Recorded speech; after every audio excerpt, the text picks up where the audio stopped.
Welcome to my dear online students. This is another class for class 11th chemistry. You know that in the previous class we have started a new topic, that is lattice energy or hydration energy, that we have discussed in that very class. And today we are going to discuss the applications of lattice energy, or we can say, we have discussed hydration energy and solvation energy, and we have also discussed their solvation. Class 11th. Shabash, we have discussed solvation और hydration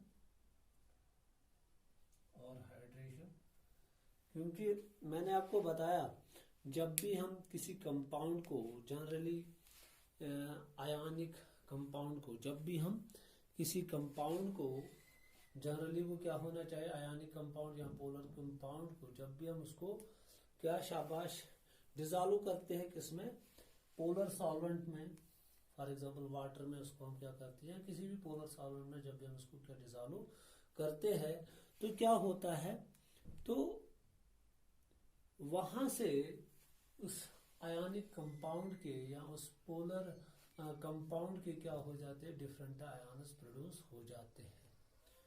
तो मैं यही कहूंगा dissolve करने के बाद क्या होता है, डिफरेंट आयन्स क्या शाबाश उस कंपाउंड के सेपरेट हो जाते हैं। ये आपको याद रखना है। सपोज अगर मैं अभी NaCl एक आयनिक कंपाउंड है, उसको मैं पानी में डाल दूंगा, तो पानी में डालने के बाद क्या हो जाता है कि वो NaCl कंपाउंड अपने कॉन्स्टिट्यूएंट आयन्स में क्या शाबाश सेपरेट होता है, अलग अलग होता है। सब NaCl बना होता है Na पॉजिटिव और Cl नेगेटिव, तो Na पॉजिटिव आयन्स अलग हो जाते हैं और Cl नेगेटिव आयन्स अलग हो जाते हैं। तो उसके बाद क्या हो जाता है, उसके बाद इन आयन्स को घेर लेते हैं कौन शाबाश, सॉल्वेंट मॉलिक्यूल। ये पहले ही हो जाता है, पहले से स्टार्ट हो जाता है क्योंकि आयनिक कंपाउंड होता है। सपोज अगर मैं यहां पे समझाऊंगा NaCl, इस पे पॉजिटिव चार्ज होता है, इस पे नेगेटिव चार्ज होता है।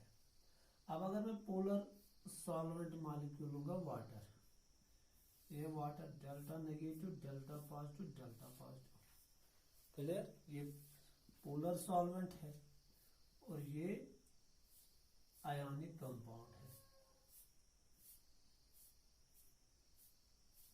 मैंने इस आयनिक कंपाउंड को इस पानी में क्या शाबाश डिजॉल्व किया।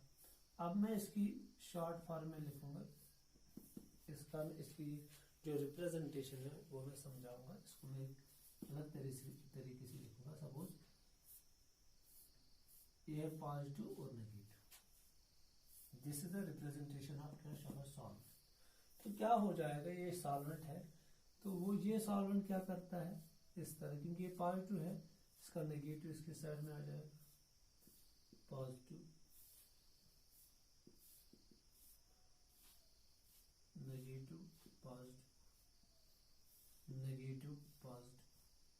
अब यहाँ पे Cl नेगेटिव है, वहां पे उल्टा हो जाएगा, क्या हो जाएगा शाबाश, ऐसे हो जाएगा, पॉजिटिव ऐसे आ जाएगा, नेगेटिव ऐसे पॉजिटिव नेगेटिव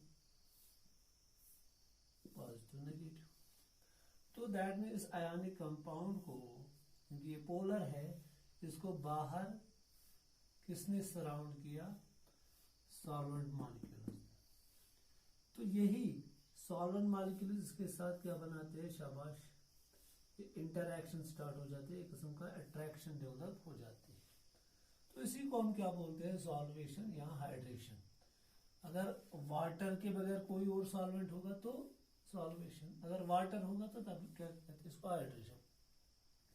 क्योंकि ये अब इसके साथ ये वाटर मॉलिक्यूल इस आयनिक कंपाउंड के साथ इसको सराउंड करके इसके साथ चिपक जाता है अट्रैक्टिव फोर्स की वजह से, क्योंकि ये भी पोलर है और वाटर भी पोलर है।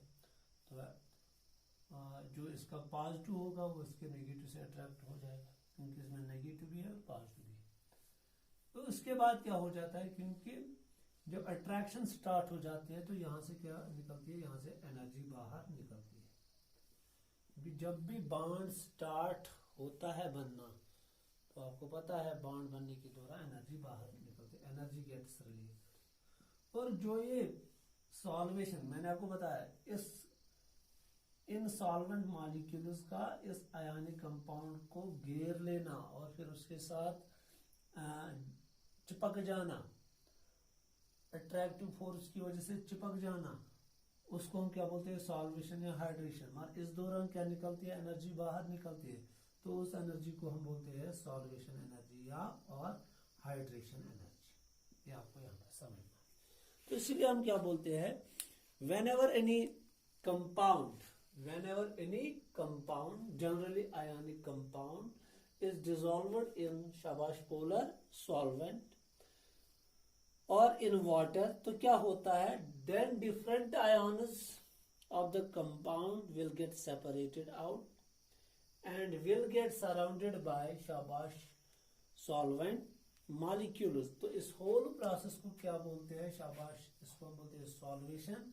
क्योंकि फोर्स ऑफ अट्रैक्शन डेवलप होता है तो उस दौरान एनर्जी रिलीज होती है, तो उसको हम क्या बोलते हैं, सॉल्वेशन एनर्जी और हाइड्रेशन एनर्जी। होप आपने समझ लिया होगा। जब क्योंकि इनके बीच में फोर्स ऑफ अट्रैक्शन था, जब ये इसको घेर लेते तो ये एनर्जी Na5 और Cl के बीच में जो इलेक्ट्रोस्टैटिक फोर्स ऑफ अट्रैक्शन होता है, जो ये एनर्जी यहाँ से निकलती है, वो इस फोर्स ऑफ अट्रैक्शन को ब्रेक कर देता है।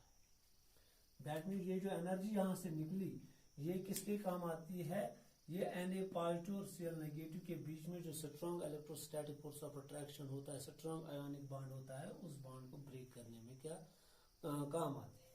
मगर अगर ये एनर्जी सॉल्वेशन एनर्जी या हाइड्रेशन एनर्जी क्या होगी, क्योंकि Na पॉजिटिव और Cl नेगेटिव को आयोनिक कंपाउंड में क्या होती है, आयोनिक जब दो अपोजिटली चार्जड आयन नजदीक आते हैं, आयोनिक बॉन्ड डेवलप होता है और वहां से ये एक 3 डायमेंशनल क्रिस्टल बन जाता है। तो उस टाइम क्या निकलती है, लैटिस एनर्जी। इस क्रिस्टल को बनाने के लिए जो एनर्जी हमें लगती है उसको हम क्या बोलते हैं, lattice energy. 1 mole of NaCl बनाने के लिए जो हमें क्या लगती है एनर्जी, उसको क्या बोलते हैं, लैटिस एनर्जी। अगर NaCl की लैटिस एनर्जी क्या होगी, कम होगी, किसे, सॉल्वेशन एनर्जी या हाइड्रेशन एनर्जी, तब जाके Na पॉजिटिव और Cl नेगेटिव अलग अलग हो जाएगी। अगर इनकी लैटिस एनर्जी ज्यादा होगी, किससे, इस सॉल्वेशन एनर्जी से, जो यहाँ से एनर्जी, तब जाके अलग अलग उसमें ब्रेक नहीं होगा। तो यही है यहाँ पे मतलब, कोई भी चीज का डिसॉल्व होता है किसी सॉल्वेंट में, जब सॉल्वेशन एनर्जी, ये याद रखिएगा, कोई भी चीज किसी चीज में डिसॉल्व तब हो जाता है जब सॉल्वेशन एनर्जी क्या होती है, ग्रेटर देन क्या, लैटिस एनर्जी। ये आपको याद रखना है। तो क्या हो जाता है, यहाँ से एनर्जी निकली, उसको हम क्या बोलते हैं, सॉल्वेशन एनर्जी और हाइड्रेशन एनर्जी। अब ये इनको अलग अलग कर देते तो ऐसे हो जाता है Na पॉजिटिव Cl नेगेटिव। अब इस तरह होता है।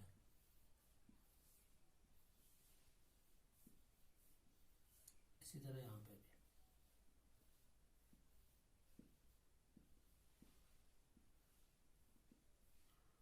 भी तो सराउंड किया, इसको भी सॉल्वेंट मॉलिक्यूल, इसको भी सॉल्वेंट मॉलिक्यूल्स ने।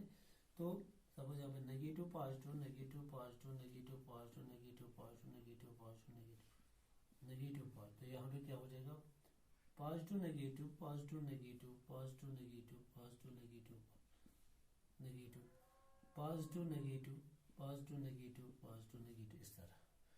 तो यही आयनों को अब किसने घेर लिया, ये भी क्या होते हैं, यही क्या कहलाते हैं, शाबाश, सॉल्वेशन। तो यहाँ पे भी इसने इसको घेर लिया, तो इसको भी हम क्या बोलते हैं, सॉल्वेशन। और जब सॉल्वेशन ज्यादा, जब सॉल्वेशन से निकलने वाली या हाइड्रेशन से निकलने वाली एनर्जी अगर ज्यादा होगी, किसके, शाबाश, इस पोलर कंपाउंड के लैटिस से ज्यादा होगी, या इस आयनिक कंपाउंड की लैटिस एनर्जी से ज्यादा एनर्जी होगी, किसकी, सॉल्वेशन एनर्जी या हाइड्रेशन, तब जाके ये डिसॉल्व होते हैं, अदरवाइज डिसॉल्व नहीं होते हैं। तो फिर मैंने आपको समझाया था कि फॉर सॉल्युबिलिटी आपको याद रखना है जो, और एक चीज मैंने आपको समझाया था, सॉल्वेशन काफी ज्यादा होगी, जितना ज्यादा चार्ज होगा किस पे, इस आयनिक कंपाउंड पे, उतना सॉल्वेशन ज्यादा होती है। और जितना साइज इनका क्या होता है, छोटा होता है, उतनी सॉल्वेशन ज्यादा होती है। तो और एक चीज मैंने बताया था कि डाइलेक्ट्रिक कांस्टेंट जितना सॉल्वेंट का क्या होगा, ज्यादा होगा, उतनी सॉल्वेशन ज्यादा होती है। 3 फैक्टर्स पे डिपेंड करता है एक तो होता है क्या शाबाश, साइज, चार्ज और डाइलेक्ट्रिक कांस्टेंट।